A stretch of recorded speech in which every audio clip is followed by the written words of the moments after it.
You took him under your arm, and he was commandeered outside for the purpose of the administration of punishment. His desperate pleas for mercy were a matter of supreme indifference to you. First the sentence, then the trial.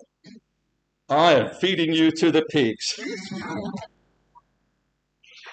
Your Honour left Admiralty House in the second half of 2019, following your appointment as a local court judge in Alice Springs. Your husband had recently retired from practice and joined you in the Red Centre. One safe domestic violence court in the Northern Territory in Alice Springs. You described it to the media at the time as a therapeutic court, a court where there's often direct interactions between the judge and the parties. As the Deputy CEO, you had been the driving force behind the setting up of this court. It involved major renovations to the local court building, the setting up of a specialist courtroom, the construction of separate entrances, and also a specialist court list. Your Honour drafted the practice directions and presided over the cases in the court. The persons involved in the process have since remarked on Your Honour's warmth and kindness in dealing with those cases that came before you. Then, in November 2021, Your Honour was appointed Acting Associate Judge in Darwin, to Alice Springs later on in that capacity. Then in May last year, Your Honour was appointed an Acting Judge of this court, and then on the 11th of June this year, you were appointed Permanent Judge. Another remark, as I remarked, never one for survival. Your Honour has always showed a willingness to help others, including those of the Attorney General's Department that would take your space as you would be moving up the rungs in the ladder. And Your Honour has never been short of courage, beginning as a child when you volunteered for the position of goalkeeper for your field hockey team. Courage that you have demonstrated time and time again by taking on new responsibilities as they became available to you. And this brings you back to the Titanic blueprint that is still with you and to what that print may mean. Captain Edward John Smith managed a mere 4 days in charge of that vessel. Captain Huntingford is still going strong and going stronger after what is now close to 40 years. You are sure to keep us all safe. On behalf of the Attorney, I thank Your Honour for agreeing to serve on the bench of this honourable court. May it please the Court. Thank you, Mr. Solicitor. Yes, Madam President. Your Honour, I rise to speak on behalf of the barristers of the Northern Territory. In preparing for today, I too spoke with numerous members of the profession and was invariably told Meredith's a very private person, but did you know she grew up on a farm in a really small town in South Australia? Very few could actually remember the name of the town. Town, as the learned Solicitor General has just mentioned, was Lameroo, near the South Australia-Victorian border. Today it has a population of around 500. It's remote, prone to drought, and no one knows what the name Lameroo actually means.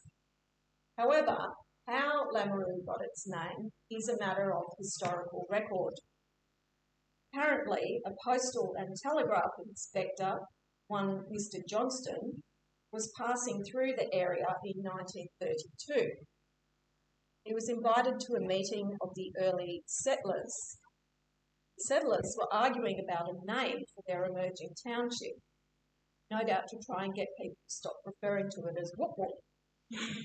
Inspector Johnston entered the debate, seeing as he was there, and suggested they consider Lameroo, telling the enthralled settlers that it's beautiful and appealing, but it had already bestowed the same way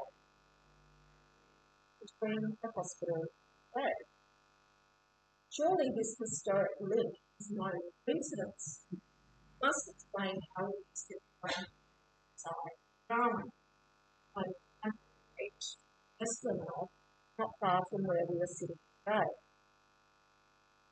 I then started imagining Your Honour leaving Lameroo too as a young woman with plans to travel to the wilds of the Territory to explore the first Lameroo. Around that time, in the 1970s, Lameroo Beach was the Territory's answer to the High Ashfield district and home to about 400 hippies. But for all those picturing Justice Huntingford with flowers in her hair, piecing out on the sands of Lamoureux Beach to the strange, "Are you going to San Francisco?" you are about to be disappointed.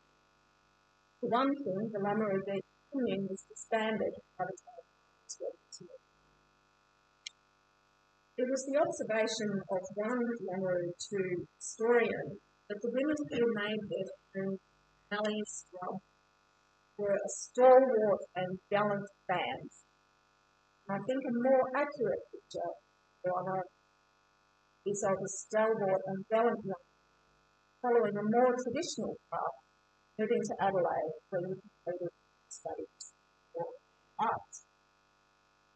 Your Honour also completed a Master's in Law in course. Shortly after your graduation and admission to the Supreme Court of South Australia, you arrived in Darwin in 1987, taking up employment, among other places that we've heard mentioned, at Waters James O'Neill, and then later with Mr. Gilchrist. That firm was then an affiliate of Huntingford in Victoria and New South Wales. He became a partner of that firm together with the late Mr. Morris at Smith. This was no small matter at the time. In the 90s, Your Honour was one of only 3 or 4 female partners out of about 80 national at the time. This was no doubt a matter of inspiration for his firm. Told you were the commercial law brains trust of the outfit, and renowned for your ordered, precise, intelligent, precise work in the area. Lawyers would apparently at times queue outside your office for the benefit of assistance.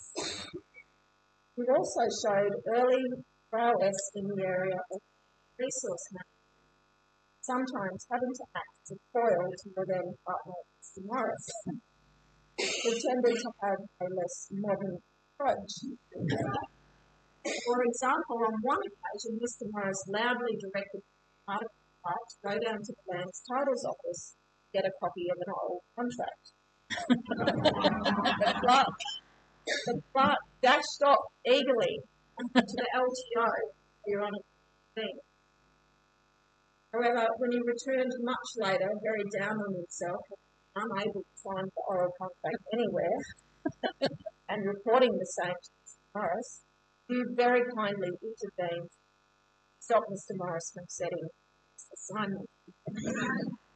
I'm told you're a great mentor to others.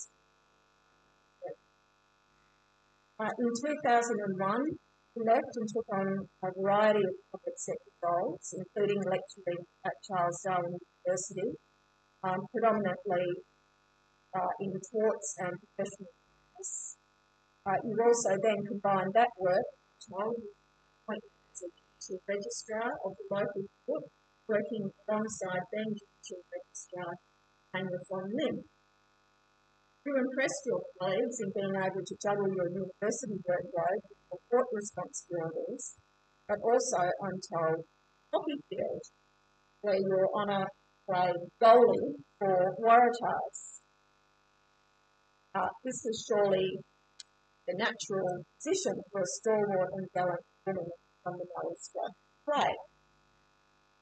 Can I just pause here and invite everyone present to picture themselves standing in the goals on the field in the Darwin wet season, as 20 athletic women run straight towards you, all wielding sticks, half of them with hostile intent and looking for an opportunity to send a lethal object flying straight at you at maximum velocity, very often at head height. I think one of those women at times was probably Nova Paris. No wonder Your Honour is able to maintain, no matter how raucous counsel get or how tense a case becomes. I make special note to give support as to how appreciated it is. Of course, Your Honour played a volley back in the day with cricket plates to protect some pet. I got some face to get to be presented. Here, the occasion likes to mention that through the current colleagues. Your Honour went on, as we've heard, to work in Solicitor for the Northern Territory, including as Director of Litigation, representing clients in a wide variety of litigation matters, and later working as Deputy CEO and acting Chief Executive Officer for a good period of time. One of Your Honour's little-known achievements from that period is being the legal voice of reason that killed off the brilliant concept of a mobile pub to be called the Booze Bus. Despite that, you were successfully appointed to the local court bench in 2019. Your Honour, I think it's fair to say you are the quintessential quiet achiever. It was actually quite difficult, probably because I'm not the Solicitor General, to get information about your achievements. Those who have worked with you have described you as intelligent, extraordinarily diligent, very ordered in your thinking and your work. Your chief judge from your days on the local court recalls the extraordinary amount of preparation you did to be able to deal with the criminal matters that were to form the bulk of your work in that court. I don't know if she knows about taking the Sentencing Act to dinner at Super Pizza, though. You are also routinely described as kind, and certainly that was my experience of you when I worked at the DPP and you were the Deputy CEO of the department. One might say, Your Honour, is ideal judge material. Those who know you on a personal level know that at the same time you achieved professionally, you managed to raise 3 amazing children with the aid of your husband Steve. You've produced it and have one still at university. You've also been extraordinarily resilient in the face of very difficult personal circumstances. And I really think that the steely determination of hockey goalie might be your most dominant trait, consistent with your Mallee scrum heritage. In case those present should form the view that Your Honour doesn't take time to stop and smell the roses, I've been told of a time when you and Steve did a multi-day bushwalk in the Katherine region with a group of friends. Everyone had carefully packed the bare essentials to keep their packs as light as possible, and so were stunned to see the Huntingfords producing red wine and chocolates, having been grizzling slightly all day about their heavy packs. I'm also told that Your Honour takes a moment to find enjoyment every day, including while riding your electric bike to work in the mornings.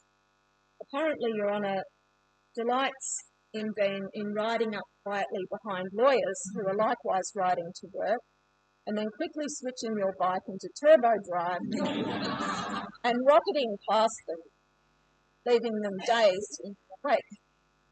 Your old colleague Ian Morris would certainly approve, and I'm sure he would have been a very enthusiastic and proud supporter of your appointment if he were here with us today. Your Honour has also been an innovator during your career, and the Solicitor General has mentioned some of your achievements in that regard, including the development of the Domestic Violence Specialist Court.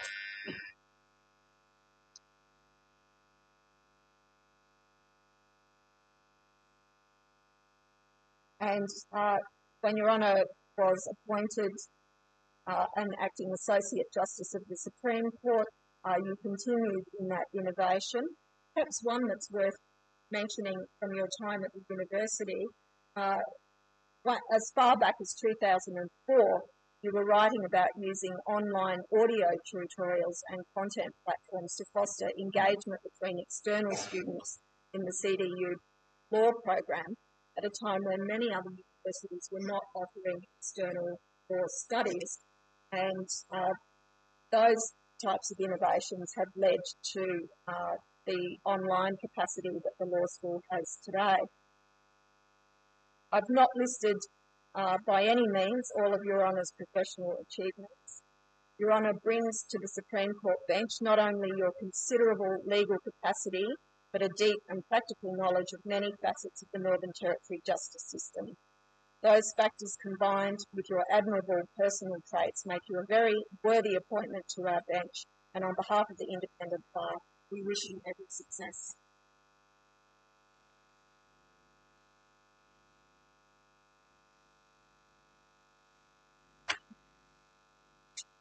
Thank you, Your Honour. May it please the Court, I rise to welcome Justice Meredith Day Huntingford and speak on behalf of the legal practitioners of the Northern Territory.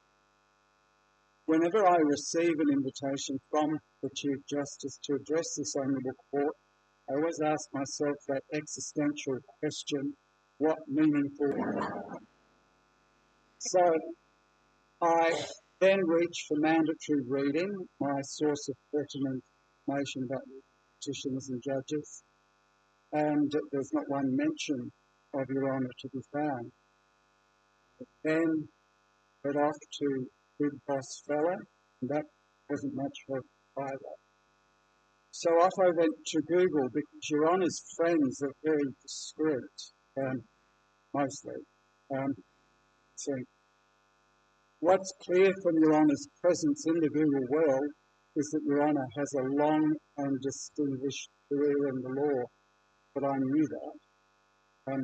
And if there was any doubt that Your Honour has a most distinguished career, the Solicitor General and the Northern Territory Bar Association President have comprehensively dispelled that doubt. May I say that Your Honour's appointment as a judge of the Supreme Court of the Northern Territory was enthusiastically and unanimously welcomed by the legal profession. In my capacity as President of the Law Society, I am consulted by the Judicial Appointments Panel and asked to comment on appointments to this Honourable Court. Concerning Your Honour's appointment, when I was consulted, I considered briefly, is it appropriate to simply offer my comment with a response out of 10, as one often does when asked to offer a review? I did not. Forum got the better of me. I think I would have irritated Gemma Lake if I had. So if I had assessed your potential appointment on a sliding scale out of 10, I would have responded with a 10 out of 10, and also highly likely to refer you to my friends and colleagues. For a very long time, I have observed the hatching and dispatching of few fine judges of this Honourable Court, and Your Honour's ascendancy to this Honourable Court is no exception. In your pre-judge life, your intelligence, kindness, and careful demeanour stood out. It's also pleasing to note that Your Honour has some experience in the world of commercial law. On your appointment as a local court judge and acting associate judge of this court, these attributes continue to stand out. Your values, interpersonal skills, abilities, and leadership are very evident. There is a document entitled Suggested Criteria for Judicial Appointments, commissioned by the Australian Institute of Judicial Administration. Your Honour was made for those criteria, and those criteria were made for you. By way of edited highlights of those criteria and the perfect match, Your Honour is clearly able to quickly absorb and analyse complex competing facts and legal arguments. Your Honour respects all individuals and communities served by courts, treats others with respect, and so inspires respect and confidence. Your Honour exercises authority calmly and professionally, particularly when challenged. And Your Honour demonstrates an ability to appropriately engage with a wide range of court participants, including skilled or unskilled legal represented, unrepresented parties, witnesses, and court staff. Reflecting on the suggested criteria for judicial appointment stirred a vivid memory of Your Honour. Shortly after Your Honour became an associate judge, I appeared before you in a settlement conference. As I walked into the conference room, I saw that the that teleconferencing facilities, including live screens, had appeared as if by magic. I wasn't expecting it. By way of background, for some time the profession had wistfully considered the possibility or the idea that on occasion parties or the council might remotely attend settlement. It seemed that perhaps there was a slight reluctance to embrace that possibility. As I stood in the conference room, I felt like a child who had decided to run away from home and join the circus. Picture this, if you will. A child asks one parent, would it be okay to practice knife-throwing skills using a younger sibling so that the runaway would be circus job ready? And that request, was refused, and that refusal was accepted with quiet resignation. And then the runaway's other parent says, would you like to practice your knife-throwing skills? I'm sure your younger sibling would like to. When I saw the teleconferencing facilities, I was as surprised as the aspiring knife thrower about it. And Your Honour had used resources efficiently and effectively and introduced. Perhaps Your Honour's next challenge is to complete Justice Barr's idea. This is the big idea that grew from a small idea to a much bigger idea. I speak of the rote descent training for judges idea. So concerned was he about the welfare of judges of this court that he spoke about the idea at the ceremonial sitting to farewell him. He no doubt mentioned the big idea in passing the baton to you. You will no doubt recall that the idea is to ensure that judges can safely rappel from the sixth floor veranda in the event of an emergency. This proposal really deserves to be reinvigorated. The idea of a small step ladder to assist judges to clamber over the top bar of the balustrade, and Your Honour's proven skills in efficiently and effectively managing and introducing change may well result in the spectacle of judges of this honourable court rappelling from the sixth floor veranda.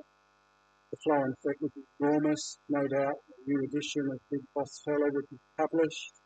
The idea would be a unique team building exercise, I think. On behalf of the legal profession of the Northern Territory, I welcome you to the Supreme Court. You have qualities and competencies needed for the extraordinarily important role that a judge of the Supreme Court of the Northern Territory plays in the administration of.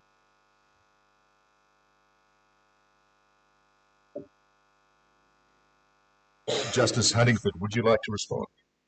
Thank you, Chief Justice. Your Honour, the Administrator, Professor Hugh Peggy and Ms Ruth Jones, Chief Justice and fellow judges of this court, Chief Judge and judges of the local court, Judge Liveris, past judges of the Supreme Court, Solicitor General Mr Christoph, President of the Bar Association Ms Chalmers, Law Society President Mr Hensky, members of the Bar, members of the legal profession generally, distinguished guests, ladies and gentlemen.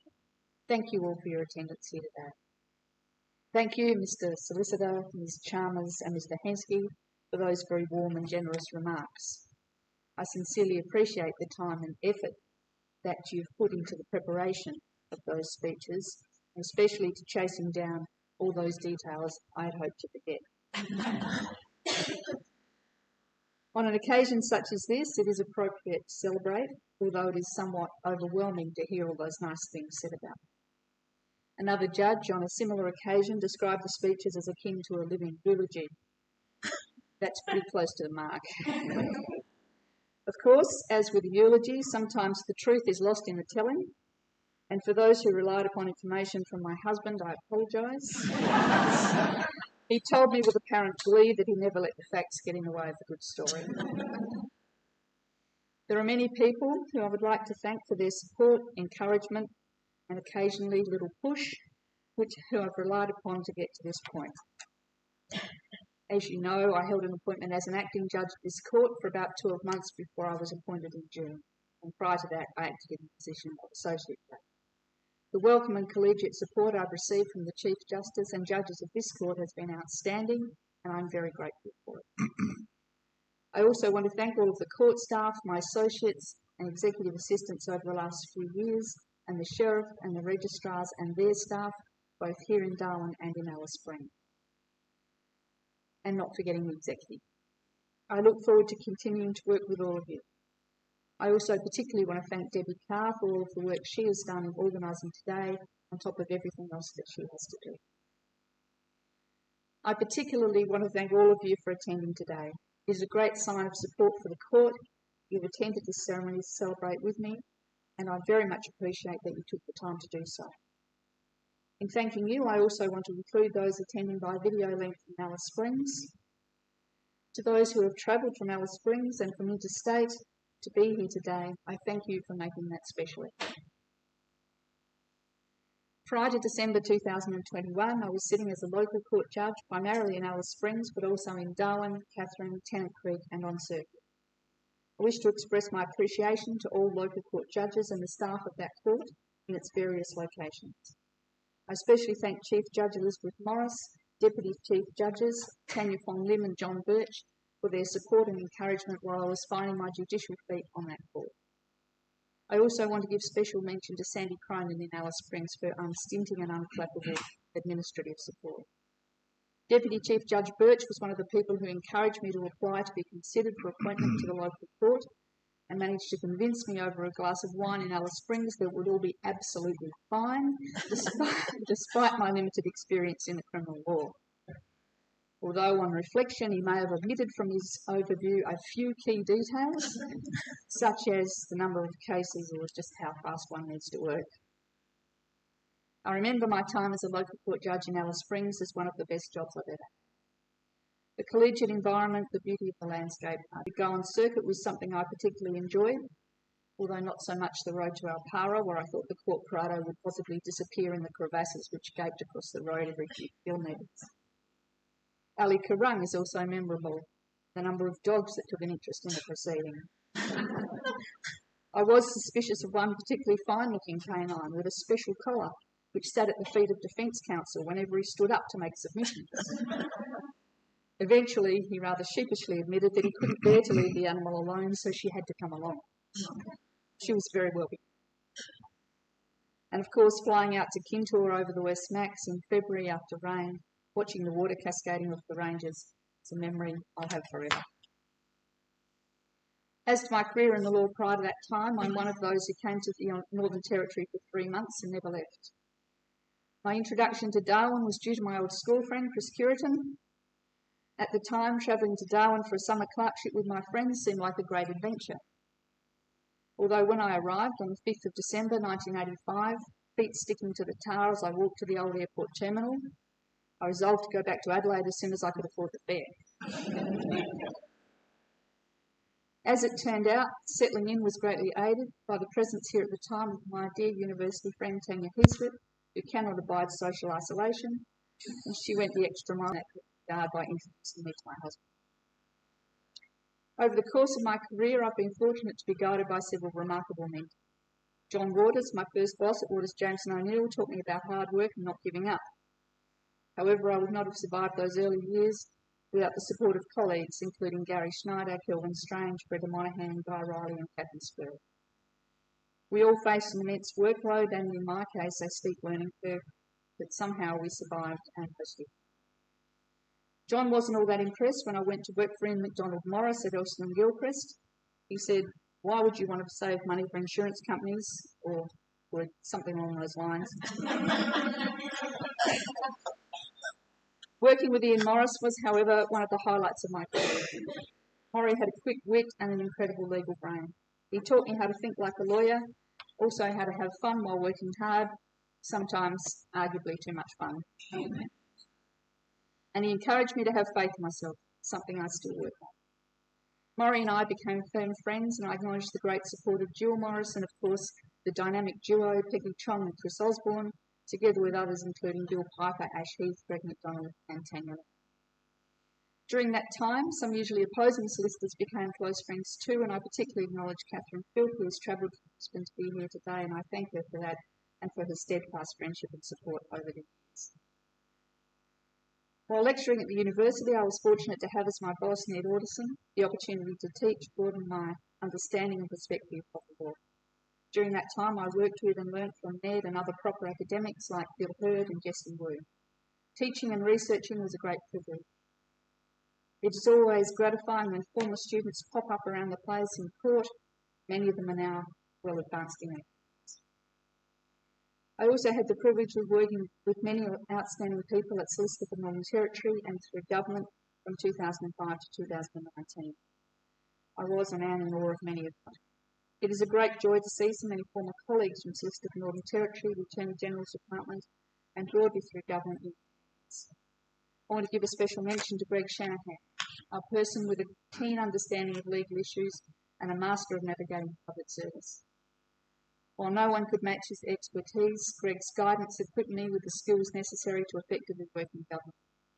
I very much value friendship with Greg and Rachel, and it's lovely that they were able to return. Outside of the law, I've been fortunate to have friendships which have sustained Steve and me in our life in Darwin and also in our time in Alice Springs. All of you are important to us, and thank you for your attendance also. I, of course, want to acknowledge my family. The foundation for my life was set by my parents on the farm at Wilpawat near Lameroo, where I grew up with my three siblings, Andrew, Bronwyn and Nancy. My brothers, their wives and my dear sister, all of my wonderful nieces and nephews continue to be a huge part of our family life, and I was surprised and pleased to see my brother and sister-in-law here today. I'm absolutely thrilled that my mum, Catherine, was able to be here today to share in this celebration.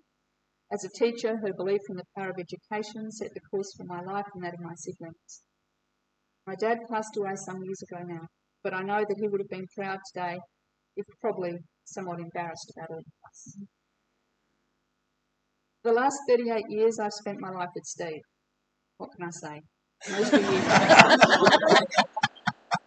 Most of you know him. In seriousness, he has provided, despite his questionable taste in footwear, unwavering love and support, and I thank him for it. Our proudest achievements are our three children, Kate, Tom and Emma. It's wonderful that Kate and Emma are here today. Tom is in Italy, furthering his dedication to architecture. A few people have said to me, in light of my previous appointments, at least you know what you're getting into. There is obviously some truth in that, but it also gave me pause for thought. The work of a judicial officer and the practice of the law more generally is sometimes difficult. We are tasked with immense responsibility. At times our work involves robust debate and it often requires courage. Alongside those things, we should not lose sight of the intention. The court is the institution to which we are dedicated and at the same time our workplace. The pressure of work is significant, both in volume and complexity. It is unsurprising in that circumstance that we must all do our best to look after our health. That is not always an easy task. I thank all of those who have assisted me, including as counsel and instructing solicitors over the last 5 years, and I look forward to your help in the future. Your hard work is appreciated.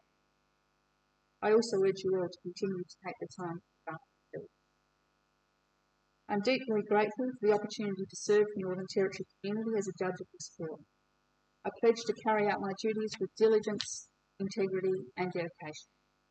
Your presence here today strengthens my resolve to fulfil this role to the best of my abilities. Once again, thank you for your support and for sharing this significant.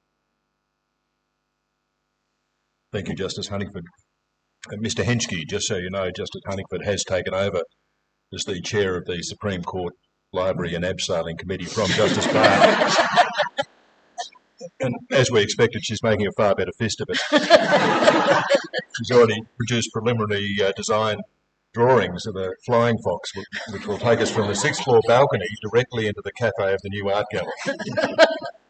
Something Justice Barr never conceived of. We thank you all for your presence here today. We're honoured by your attendance, and we'd invite you to join us for refreshments in the court foyer after we've adjourned. Thank you. Court will now adjourn.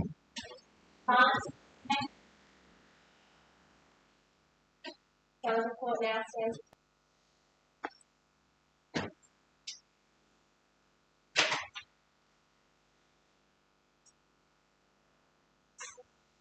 Ladies and gentlemen, thanks for President Ellen.